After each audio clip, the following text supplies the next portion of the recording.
Nabi Ba'da. Bapak-bapak, ibu-ibu yang dimuliakan Allah Ta'ala, dalam sebuah hadis Rasulullah SAW disebutkan dalam Sahih Bukhari dan Sahih Muslim. Para ulama menyebut dalam Sahih Bukhari, dalam Sahih Muslim ada istilah muttafaqun alaihi, disepakati kesahihannya. Artinya pagi ini kita membahas sebuah hadis yang tak diragukan lagi. Oleh karena itu nanti Pak Profesor paham betul masalah hadis ini. Kalau nanti salah nanti diingat aja lah kami, ya Pak. Ya, hadis ini diriwayatkan dari sahabat Nabi bernama Abdurrahman bin Sakhar ad-Dawsi, yang kita lebih kenal dengan istilah Abu Hurairah. Kenapa dia disebut Abu Hurairah? Karena dia suka bawa anak kucing. Manapun pergi bawa anak kucing, sampai-sampai Nabi panggil, "Ya Abahir," wahai orang yang selalu membawa anak kucing. Abu Hurairah termasuk orang yang paling kuat hafalannya. Beliau menghafal lebih kurang 5.374 hadis yang sampai kepada kita semua. Salah satu hadis itu akan kita bahas pagi ini. Kata Nabi, kata Abu Hurairah, Rasulullah bersabda, "Haqqul muslimi 'alal muslimi sittun." Hak seorang muslim terhadap muslim yang lain itu ada 6 perkara. 6 inilah yang mau kita bahas dalam waktu yang relatif singkat. Mudah-mudahan sampai, tak berlebih waktunya nanti. Masing-masing kita, bapak ibu, dalam diri bapak dan ibu ada hak orang lain.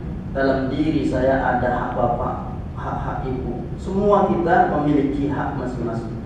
Tapi ada hak yang disebut Nabi yang harus sampai kepada yang berhak menerimanya. Apa itu? Ada 6 perkara. Yang pertama kata Nabi, "Idza laqitahu fasallim alaihi." Kalau kamu bertemu saudaramu, maka ucapkanlah salam. Satu kali hembusan nafas orang beriman, kita dianjurkan untuk menyampaikan 3 hal. Assalamualaikum warahmatullahi wabarakatuh. Mudah-mudahan Allah memberikan keselamatan, rahmatnya juga, berkahnya juga kepadamu.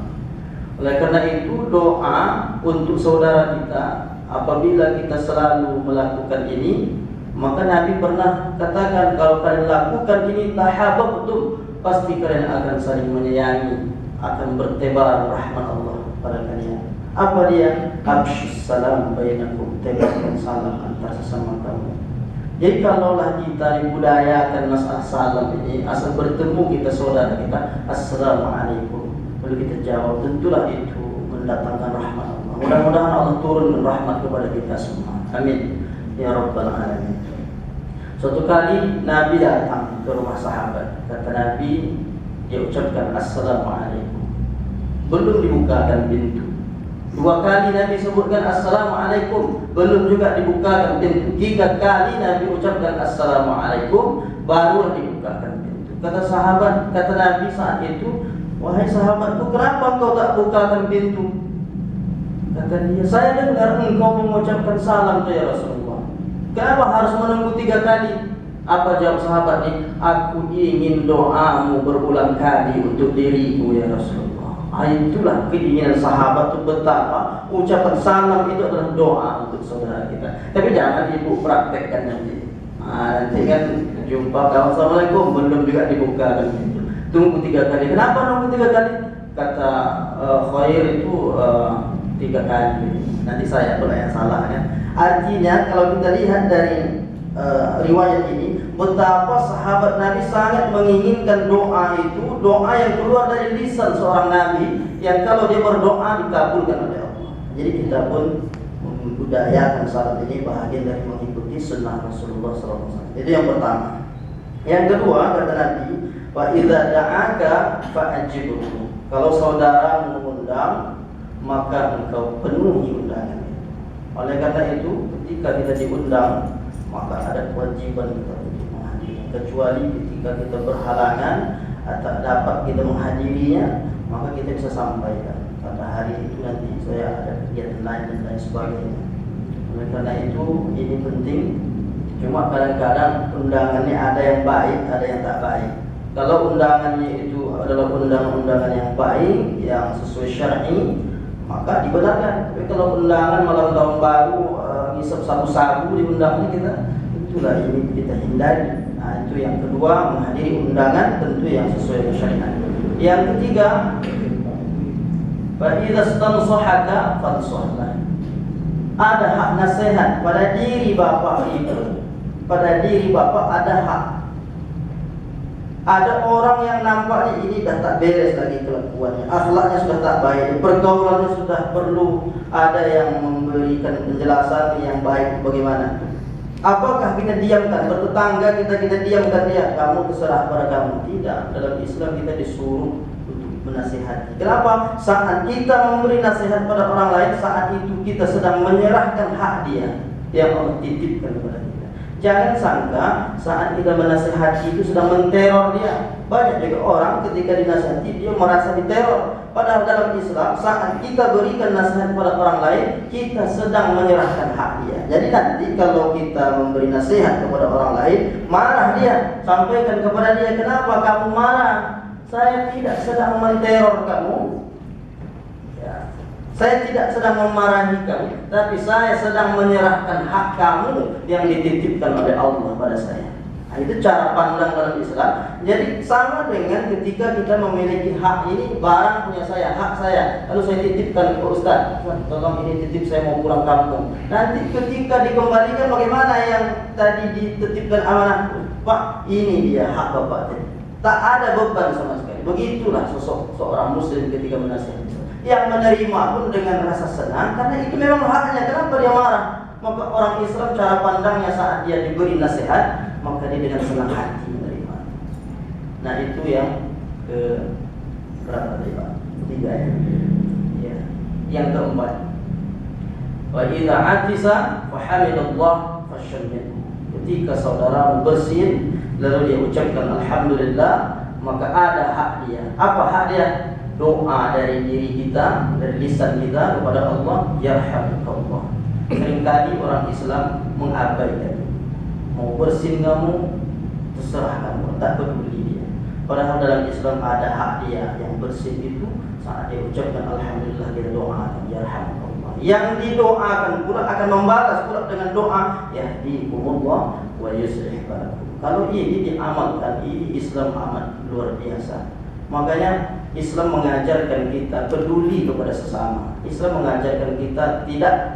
Islam bukan agama yang cuek. Dia tak peduli kamu mau telungkup, telangkup, jatuh, tak peduli sama sekali. Ini dari masalah yang kecil-kecil, bersin saudaranya, kita disuruh peduli kepada sesama. Itu bahagian dari amal yang luar biasa dalam Islam. Maka Islam ini menyuruh kita berbuat dari yang kecil. Bahkan dengan sebelah kurma saja seseorang bisa terjaga dirinya dari neraka. Kata Nabi, ittaqunna walau bisyikki tamr. Jaga dirimu dari api neraka walaupun sebelah kurma. Satu biji kurma kita belah dua, yang satunya kita serahkan sama saudara kita. Itu yang jadi penghalang antar diri kita dengan neraka. Tapi ini tentu tak dipahami tekstual.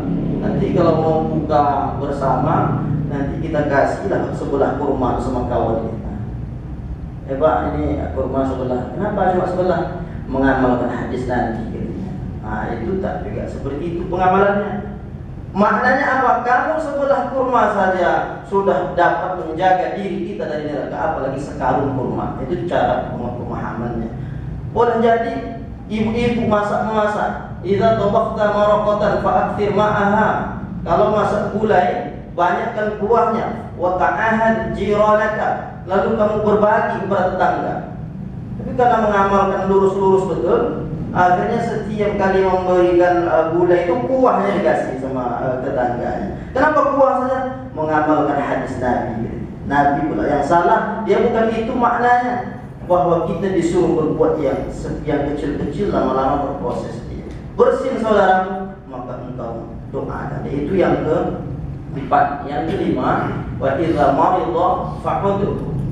Sakit saudaramu, maka jenguk dia. Kenapa kita disuruh untuk menjenguk orang sakit? Setengah untuk dia, setengah lagi untuk mengingatkan kita. Boleh jadi ada orang beranggapan saat dia jenguk saudaranya, dianggapnya dia sedang membuat kawan yang sakit ini merasa senang. Idkhalus surur fi qulubil mu'minin, memasukkan rasa bahagia dalam hati orang beriman, salah satu ajaran Islam. Tapi tak semata-mata kunjungan kita menjenguk dia itu semata-mata untuk menyenangkan hati dia. Ada manfaatnya bagi diri kita yang mengunjungi, yang menjenguk dia itu. Oleh karena itu, kalaulah Rasulullah itu sama orang kafir saja dia jenguk saat sakit, apalagi saudara kita orang Islam.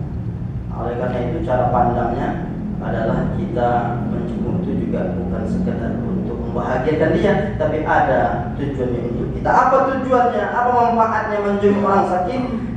Sehat itu, nikmat itu baru kita terasakan luar biasa kapan? Saat dia tak ada lagi dari diri kita. Waktu kita sehat ini, lupa kita ini nikmat besar. Kapan kita terasa nikmat itu luar biasa? Saat kita sakit. Setelah sakit apa kata kita? Enak betul lah sehat itu ya. Terasa kita sehat itu luar biasa. Setelah sakit, apakah kita disuruh sakit dulu baru bersyukur? Tidak juga. Lalu bagaimana caranya? Kunjungi, jenguk orang sakit, mendatangkan rasa syukur dalam hati kita. Ya Allah, selama ini ada nikmat sehat yang Engkau berikan padaku, tak aku anggap itu sebagai nikmat ya Allah. Oleh karena itu, dengan menjenguk orang sakit itu menyadarkan kita betapa nikmat sehat itu luar biasa. Tapi bersyukur itu tak perlu pula ditunjukkan di hadapan yang sakit. Nanti sujud syukur pula di hadapan yang sakit. Nanti tersinggung kawan, kenapa sujud syukur ibu ini katanya. Nah, maka itu tak perlu juga cara seperti itu. Nah, yang terakhir, apa hak seorang muslim terhadap saudara yang lain itu? Fa idza mata fattabi'hu. Ketika saudaramu meninggal, maka iringi jenazahnya. Kenapa kita disuruh mengiringi jenazah? Padahal penyelenggaraan jenazah tak hanya mengiringinya, ada mengafani, ada memandikan, mengafani, menyolat dan lain sebagainya. Salah satu yang dapat dilakukan semua orang itu mengiringi jenazah itu. Jadi ketika kita iringi jenazah itu, pertama tujuannya kita perlihatkan bahwa ini orang tua kamu yang meninggal ini sahabat bapak, sahabat ibu dulu ketika dia hidup, tapi sekarang walaupun dia sudah meninggal, kita akan tetap menjadi silaturahmi.